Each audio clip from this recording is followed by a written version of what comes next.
Welcome back to HoopsHD, everybody.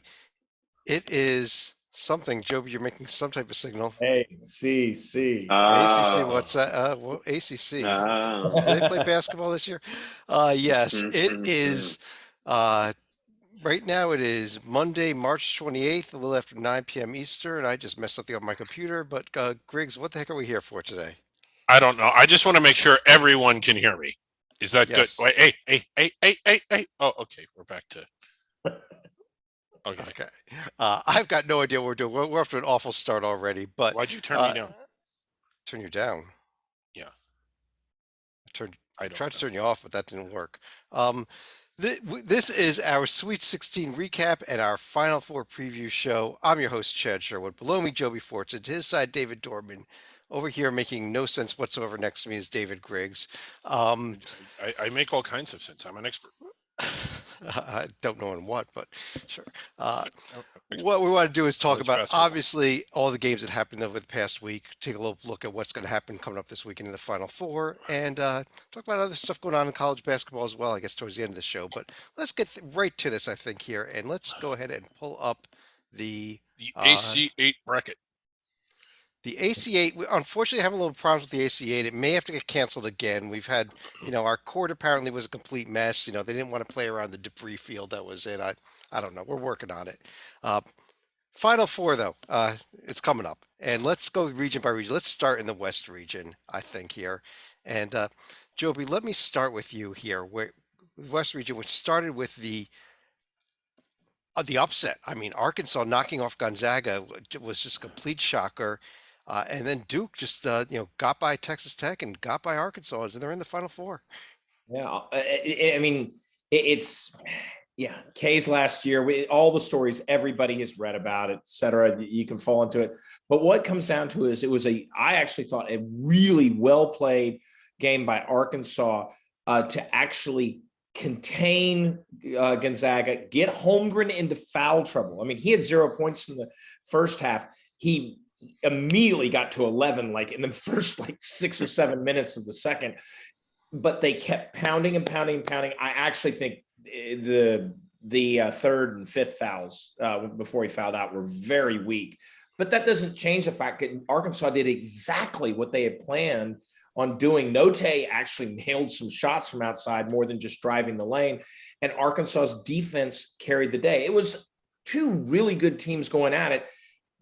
Arkansas didn't bring the same thing against Duke. Duke was clearly the better team. And what you saw from Duke in that game was the talent that we always talk about. Oh, they have 4 first rounders, et cetera. They came to play. Griffin had one of his best games, in my opinion, in a Duke uniform. And then Banchero is typical. Roach was controlling the game for from the point. And Williams was just a monster on the inside. Duke was the better team that day. And Duke's weakness over this season has been twofold. They don't play amazing defense, so they can give up easy shots. Arkansas didn't make those shots this game.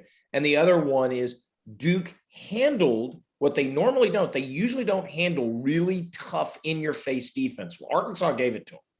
And Duke, to their credit, showed that they have grown. This is why you've got to really take a long look at Duke in the Final Four, is because Duke grew enough to where they didn't have that loss that they did, for instance, against Virginia this year, like they did against Miami this year. They didn't have those losses.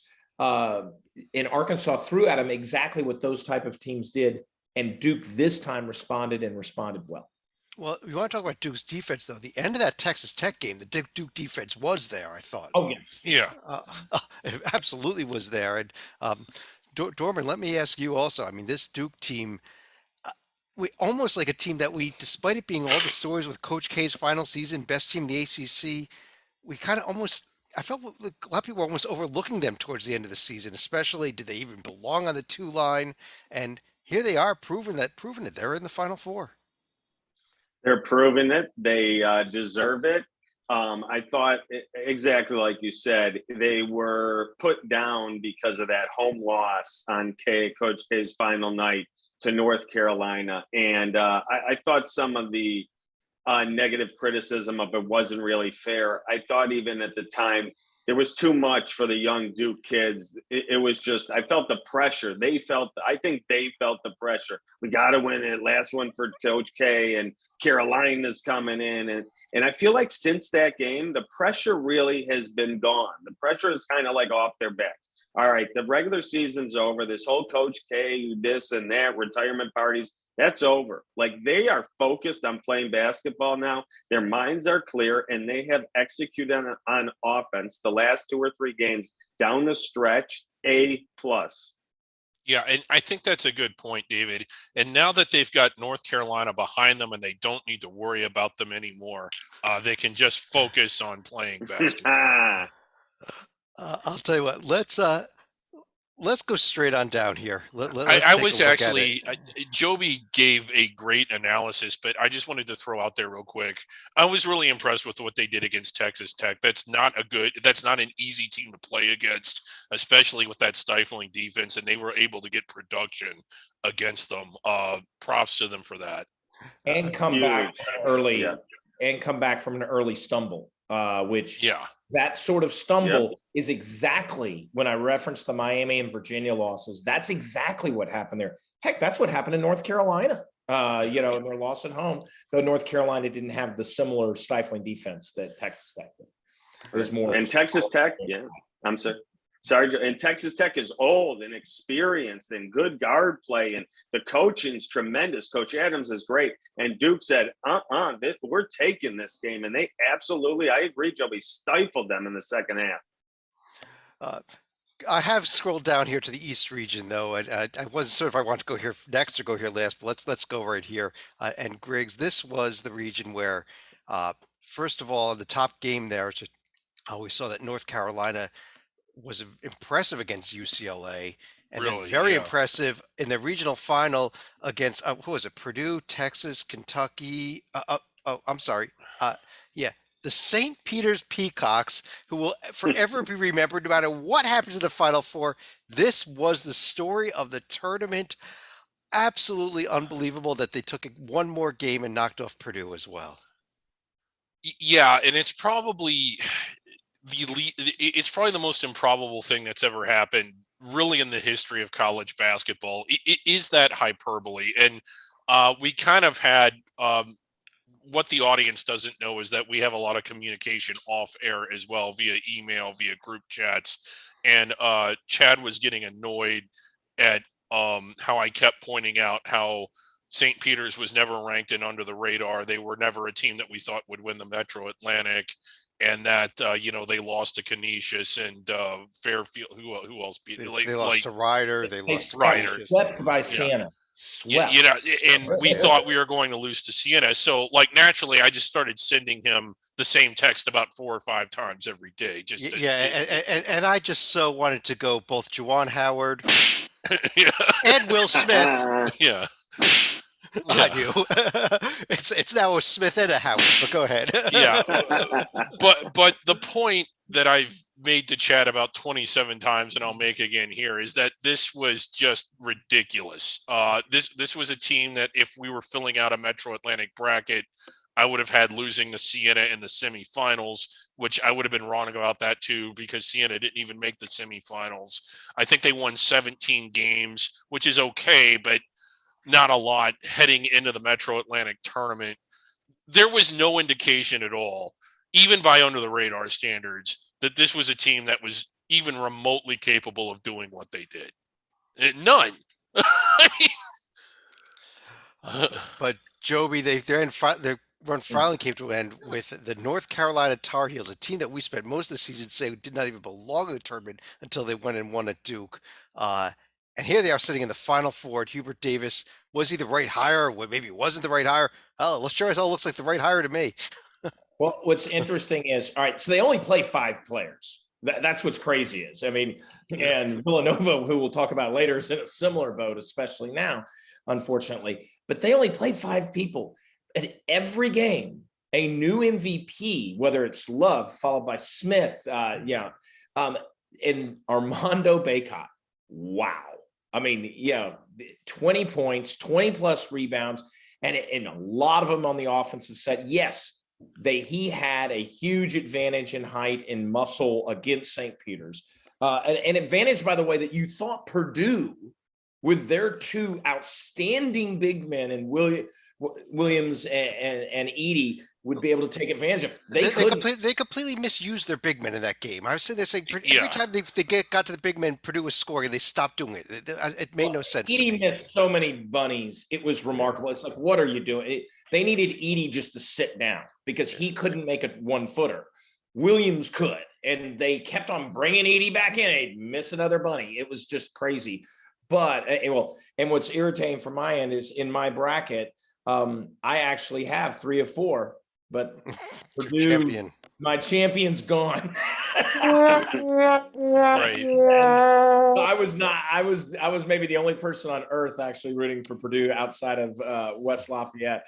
But but St. Peter's earned it, and they didn't miss free throws. It was awesome to see the consistency from the line, because once St. Peter's got the lead, and we'll talk about this once again with Villanova on the other side, you don't want to let that team have a lead, because over and over again, Purdue would actually take like a 2 or 4 point lead. But then finally, when St. Peter's broke through, they wouldn't relinquish it, to their credit. And they just kept it and kept it. And then guard play took over. And that's where St. Peter's clearly had the advantage. Give Smith and Love credit from North Carolina. Yeah. Rightfully so. The big men get the credit because Baycott was gave the game of his career, you could argue, and Manick has continued to produce close to 20 points a game. So, but it might have been Love and Smith didn't get out-dueled. As a matter of fact, that 20-point final in the regional final, in the Elite Eight, is misleading because North Carolina was up by close to 30 most of the second half of that game. Right. And Joby, I just got to say, no one was more critical of North Carolina, I don't think, on our panel than I was all season long. And I was one of the ones that didn't think they should be selected until very late in the year when I think they had the win against Wake Forest and then, of course, the win against Duke. But Hubert Davis, St. Peter's is a little bit unusual. They have a 4-guard offense. I mean, it isn't anything that is completely out of the blue, but it is a little bit different. And while North Carolina had superior talent, I honestly thought when you looked at how they played, they took things away from St. Peter's that had been there in the previous 3 games. And in such a short turnaround, that was a really good bench coaching job by Hubert Davis. They had no transition points. They guarded the circle, and that's on the defensive end. And on the offensive end, like you said, they just gave it to the bigs and gave it to the bigs and gave it to the bigs. And for the first time ever, put together an actual game plan on how to beat them and did it handily. And they took it seriously, as Baycott himself in interviews afterwards said, we watched a lot of film on St. Peter's, a lot of film. I guarantee you, even though Purdue had basically a week to prepare, they didn't watch the same amount. They didn't. They clearly didn't. And the last thing I'll say about Davis is one of the reasons North Carolina, and one of the reasons you were skeptical of him, is because North Carolina got out of the gates and stumbled out of the gates this season, except for the win against Michigan. They didn't really have much out of conference to crow about. They would play good teams, but they'd lose to them. And they'd lose to good, as it turns out, good ACC teams. Davis basically said, it's that 5-man lineup.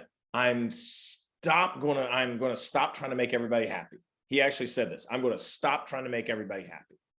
And he said, this is my team. It's kind of the famous line from Hoosiers. My team is on the floor. And that's essentially what happened.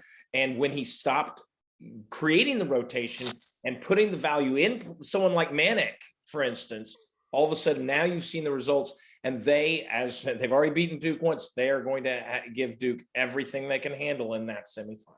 Yeah, we'll get to that in a minute here, but I want to scroll over to the Midwest. Dorman, let me bring you Yeah. back Oh, in just here. real quick, I got to say this to Joby.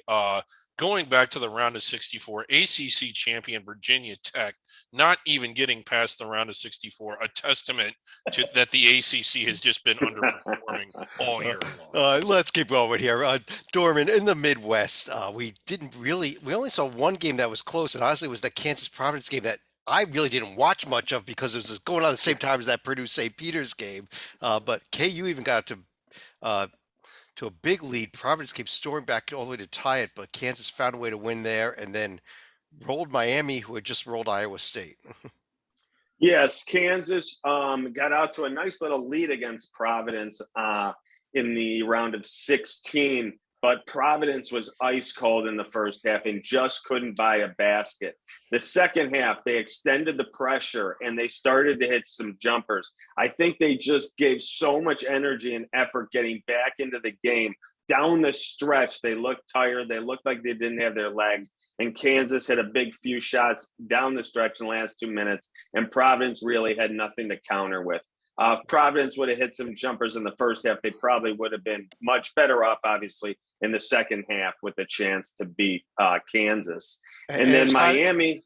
Yeah, I was going to say it was kind of funny that Kansas was so good in the first half against Providence and was kind of very even in the second half, if not down.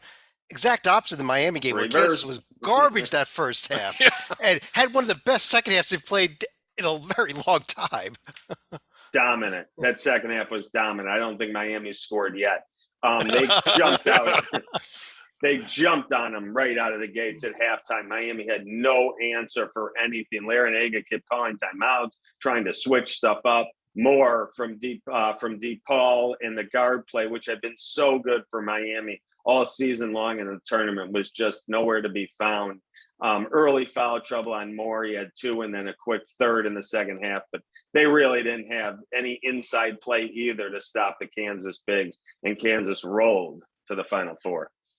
And they knew it going in. That was the weakness of Miami, is that, I do believe guard play is so essential, and Miami has it in March, but I do think you need at least some semblance of balance. We just got talking about both the guards for North Carolina and the bigs. Miami, at the end of the day, didn't have that. Kansas did, and Kansas is a very worthy champion of the Midwest region. Can I just exactly? Yeah, Miami, I think just part of it was they just went as far as they could go, and eventually you're going to run into a team that's better than you are, and they did. I don't think they could have played Kansas 10 times and maybe beaten them once, maybe, but an incredible season. I think that they were kind of undervalued all year. Jim Larinaga has done a fantastic job at this program. They weren't exactly a basketball hotbed or pedigree, and he's taken them to places that as a program they've never really been at before. And it's the second team. They had never been in the Elite Eight before. This was the first for the program. Never. It's the second team he's taken to the Elite Eight, and the other one being George Mason. He's the only coach at either school to take them to an Elite Eight. Jim Larinaga, I think, is a little bit undervalued for everything he's done in college basketball. He is phenomenal. Well, he's the third most talent. People forget. Everybody thinks Miami, you get all these hot athletes and all this stuff. No, their talent level is third among those 3 Florida schools. Traditionally, Florida State gets Leonard Hamilton usually has a better recruiting class, and Florida gets very much a national brand type recruiting class very often. Larinaga, and then Larinaga loses. I would argue, Isaiah Wong was probably his best returning, but the second best return player, he nailed some key free throws to beat Gonzaga in Arkansas. So, and he didn't even get that once. I can't believe the disrespect I'm hearing from you, Joby, for Reggie Theus's Bethune-Cookman team. I really. I don't think you disrespected Bethune-Cookman. It was Famu that I didn't go for. I guess. Okay. Let's jump over to the South region here, and Joby, let me start with you here, where we saw Arizona. Dorman, I know you don't want to talk about it, so I'll talk to Joby about it. Arizona really, Houston, very impressive against them, but Villanova even more impressive in both their wins over Michigan and Houston. Houston throughout this tournament, whether it was the Illinois game, whether it was even the UAB game. I mean, because a lot of people picked UA. I did. It's going to be a ton of I did. 5 upsets. Yeah. If you told me there were 3-12/5 upsets, I was saying, well, UAB Houston's definitely one of them.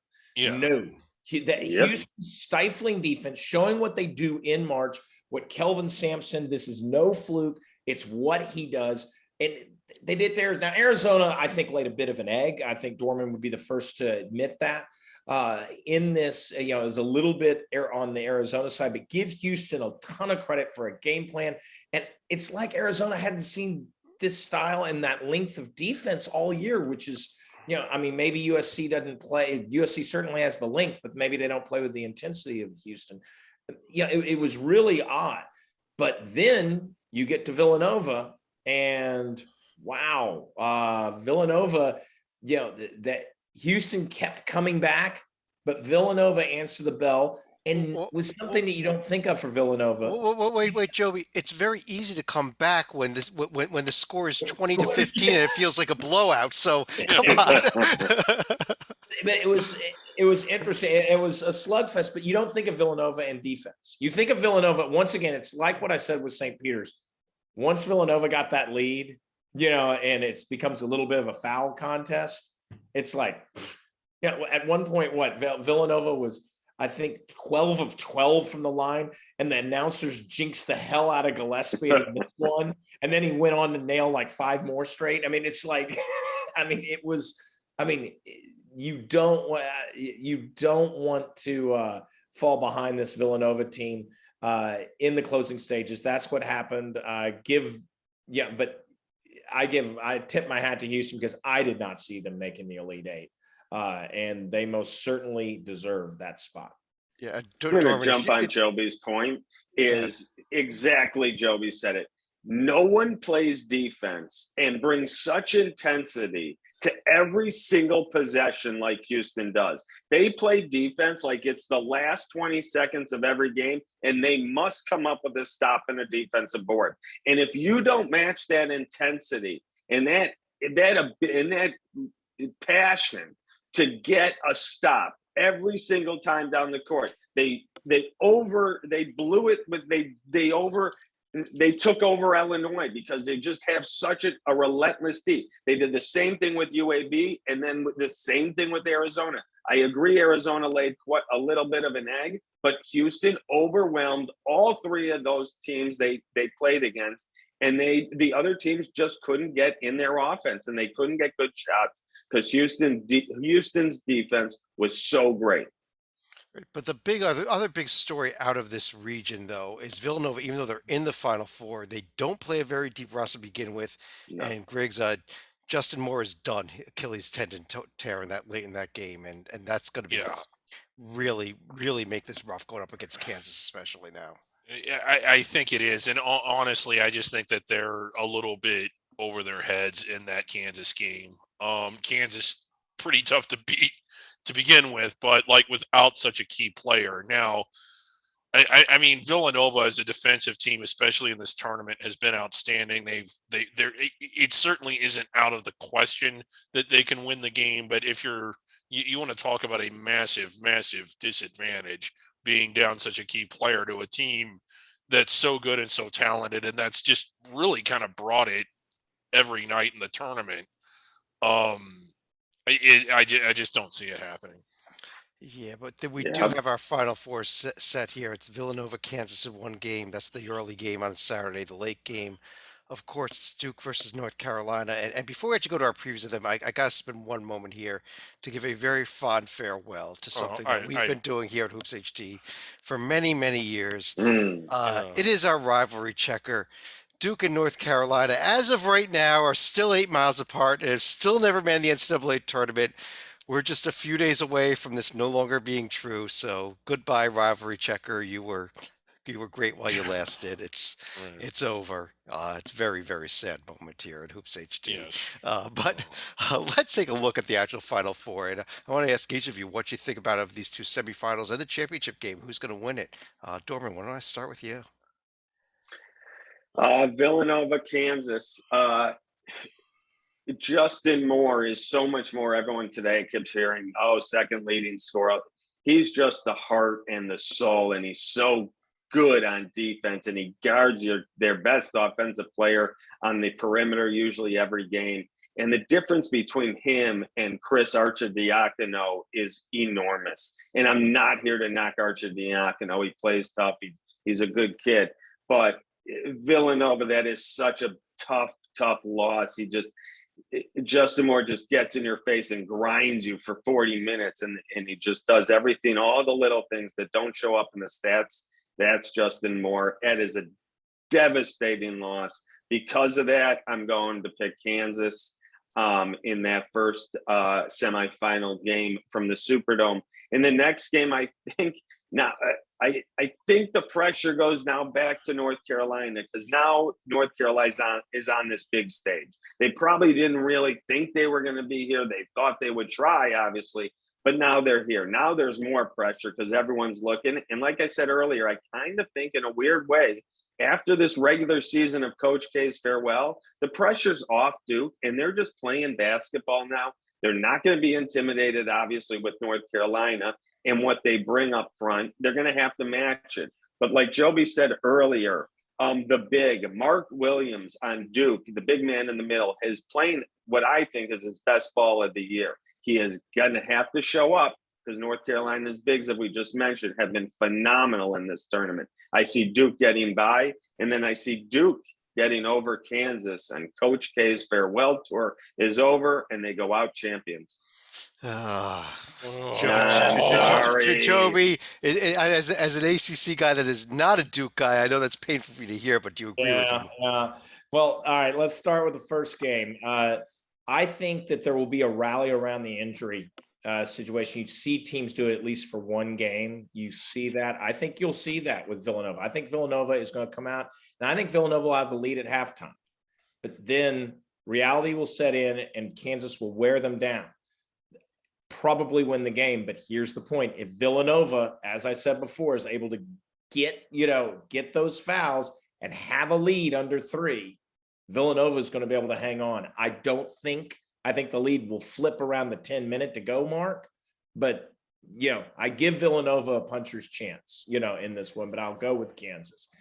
In the Duke North Carolina game, the key that I saw was, we'll see if he continues it. Duke, as pointed out by Dorman, Duke needs to match the intensity. I think North Carolina is going to bring the intensity on D, et cetera, all the way through. And Duke, Williams, and others have to bring, I think Roach will, but the others have to bring the intensity the whole way through. I think they will. And the key will be is Griffin is making outside shots that he missed earlier in the year. And I think he'll make enough to where Duke will be able to get past and have a good game. K has a whole week to put a good game plan together. I think he will. And K will advance past North Carolina in what will be a classic great game. And then riddle me this. Who did Duke beat to win K's first national title? Roy Williams in Kansas. Roy Williams in Kansas. So he gets Roy Williams' successor. And Kansas. Followed by Kansas. Storybook bookend. Oh, yeah, I know.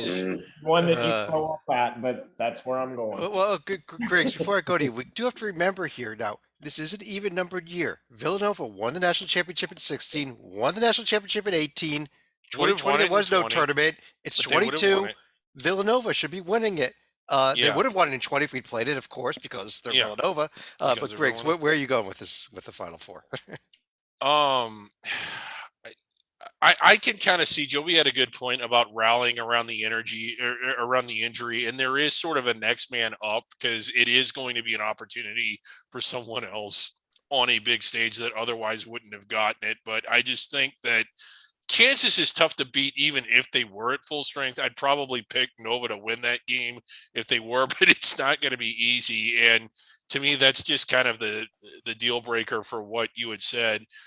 As far as Duke and North Carolina, I know that I have to pick someone. My answer is that I just don't know. I've been more impressed with North Carolina in the tournament than I have been with Duke, but I've been really impressed with both of them. It's the third time they've played this year. It's a unique situation where there's a Final Four game where the two teams know each other not just well, but as well as two teams could possibly know each other. We've seen rivals play in the tournament before. We've seen Louisville and Kentucky play, but it rarely happens because of the bracketing rules. You just don't get conference matchups, much less conference rivals of this caliber. And it's just kind of hard to pick because I think you're going to see some intangibles come into play here. Is it the pressure of being at the Final Four, or is it negated by the fact that you're sort of in a familiar situation with the opponent, or does the rivalry make it even more intense? I don't really know what to expect here. I know who won the last time they played. It was uh, Well, you have to pick a I, team. Pick a game. Pick a I'm team going and to give you a pick North champion. Carolina just because I just don't think life is a movie. You can't have Coach Krzyzewski winning in his final year and beating North Carolina and Kansas to do it. That life isn't a movie. So based on that, I'm picking North Carolina and then Kansas. Kansas to win it all. Yeah. I'm going to go kind of with Joby and Dorman in that I do see Kansas and Duke winning here. I think Duke is a better team than North Carolina, flat out. And I think this is where North Carolina's run ends. Duke will be able to expose North Carolina's lack of depth, and same problem now with Villanova against Kansas, the lack of depth. But I'm going to take Rock Chalk to win it all. I think Kansas beats Duke in that championship game. Sends K out with a game of the national championship, but that's good enough for K. I think he's won enough. Let somebody else win one. Yeah. On that note, though, let's go ahead and pull this down here. A few other notes I want to discuss. Let me get this set up here. The couple of tournaments going on. First of all, as we record this, the Classic Four, which is the Final Four of the Basketball Classic, is being played. Coastal Carolina and South Alabama in overtime in this first semifinal. Southern Utah and Fresno State come to the late one. Griggs, you going to tell us what's going to happen in these last three games here in the Basketball Classic? I kind of like Fresno State out of those four, but again, I Sorry. haven't. The answer was nobody cares. Oh, okay. I'm sorry. Nobody. It's the basketball classic. Our good friend John Sleeka not with us. His Xavier Musketeers, though, tomorrow night going and playing one of the NIT semifinals against the Bonnies. Washington State against Texas A&M in the other. That's a slightly more interesting game, Dorman, at least. Yeah, I'm kind of excited actually. I'll be watching those. I'll be tuned in. I early in the season I said to watch out for Wazoo in the pack. I thought they would make a run towards the tournament. They got off to an awful start, but have played better the last 2 months. And I'll go with the Wazoo from the Palouse to win two games in New York. I was looking at Texas A&M. Joby, I think that they're just so upset they weren't in the tournament that they've shown in this event that they're just pissed off and going to start winning. But I agree. I mean, teams react one of two ways in that situation. Either A&M was going to lose in the first round or just lay a stinker in this tournament, or say, forget you and just use it as fuel. And I agree. I think they've used it the way they've performed to date. I think they're using it as fuel. And one other champion was decided last week, Griggs. The CBI was played. UNC Wilmington. A couple of comebacks again. Making home some hardware. It's kind of what they did all season, though. This team was supposed to be down at the bottom of the Colonial. They found a way to win games late, and they kind of did in the CBI. And overtime. So I mean, congrats to them. I thought it was real nice and real impressive, and just a good way to finish what was a very exciting season for Wilmington, actually. Yeah, and there, it's you want to make the NCAA tournament. That's what everybody wants to do. But you got to spend a week in Daytona, and you're taking home some hardware. That doesn't suck. A couple other things. The women's Final Four is in the process of being set. That'll be played this weekend. Also coming up Friday, Saturday, and Sunday, the college 3-on-3 competition is back again. Big Ten and the Big Ten MAC combo team won last year. See if they can defend that title. Big Ten has actually won 2 out of 4 times that this event's been played. So it's Big Ten's kind of been Power is actually kind of a fun event to watch. Yeah, it is. Our colleague Rocco Miller going to be in New Orleans. Are any of you guys going? I'm almost assuredly not. I'm locked in the bunker. Well, you don't get out of the bunker until we have a national champion, which may happen next Monday night. Yeah. Uh, I guess though that let me go through any other final thoughts from each of you. And Dorman, let me start with you. It's just been a great season, and it's just great to get back to having fans in the buildings and the passion and the love and the noise that comes with these college basketball gyms and arenas and barns across the country. And then we got to the tournament, and we got to go back to our sites all around the country in the East and the Midwest and the West, and to celebrate college basketball again in March the way we know how. And it was great to get back to that normal and see everyone doing what they love and backing their teams and their fans. So it was a great year. I was the new guy, HoopsHD. You guys have been absolutely awesome to me. I've had a thrill of a lifetime. You guys are awesome. You guys know the game inside and out. And it's been a pleasure to get to work with you guys. Great season. Thank you. Yeah. What we don't know, we just make up. So yeah, pretend like we don't. and in October we'll be doing it again. We don't Well, go completely away, David. We do a couple things in the off season. we've got another podcast also coming up next week, next Tuesday night. We'll do Yeah. a season wrap up as well. Hopefully, you could join us, Dorman. But Joby, your thoughts? Yeah, well, you knew I was going to at least go here. All right, so ACC at large teams, 13-2. Of that 13-2, 11-2 against Power 5 plus Big East conferences. So it's not like they were beaten up on Sisters of the Poor. Oh, one of those two was Duke over Fullerton. The other was North Carolina over St. Peter's to get to the Final Four. So that you can't really slough off that, even one of those two.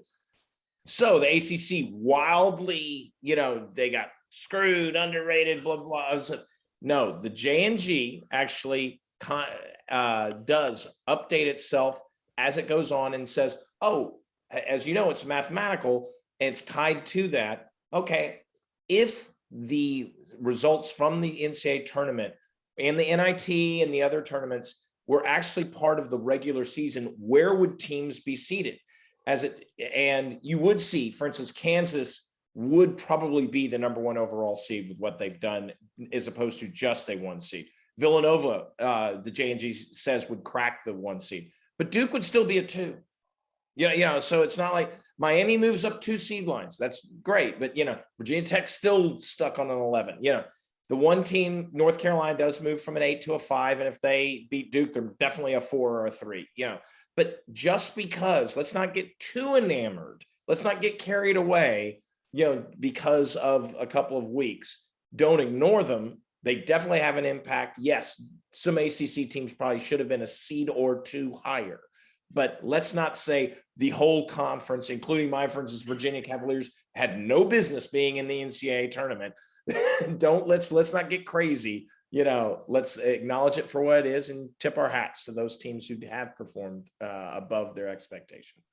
Yes, and we can also tip our hats to those conferences that perform below their expectations. SEC, Yes. Big Ten. Joby's Mountain West. Joby loves the Mountain West. Oh my God, Joby and I are the same thing here. We're never picking a Mountain West team to ever win a game again in the NCAA tournament. Well, unless it's San bracket. Jose State, because And I will also be picking Villanova to win it in the 2024. I don't know about 23, but 24, Villanova is my champion.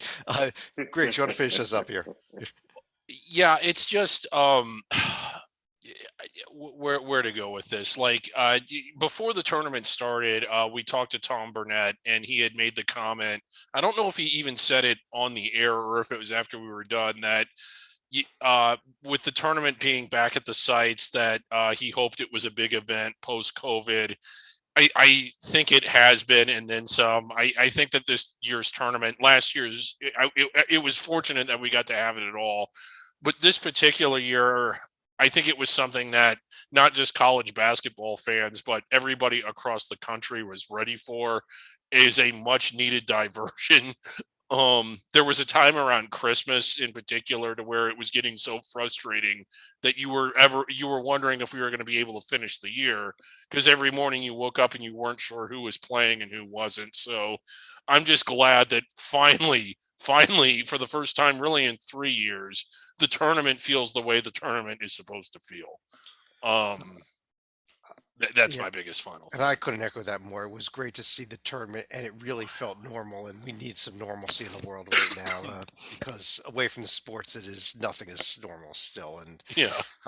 it has been for a few years, and other things going on. But I guess on that note, we will be back, like I said, probably next Tuesday night with a 2022 season wrap up show. Uh, talk about who the champion was. Talk about what happened in the Final Four. Talk about maybe can we get Some the of the story. AC8 in or not? I don't know Yeah. what else. But on behalf of David Griggs, Joby Fordson, David Dorman, I'm Chad Sherwood. Thanks for joining us. Talk to you again next week.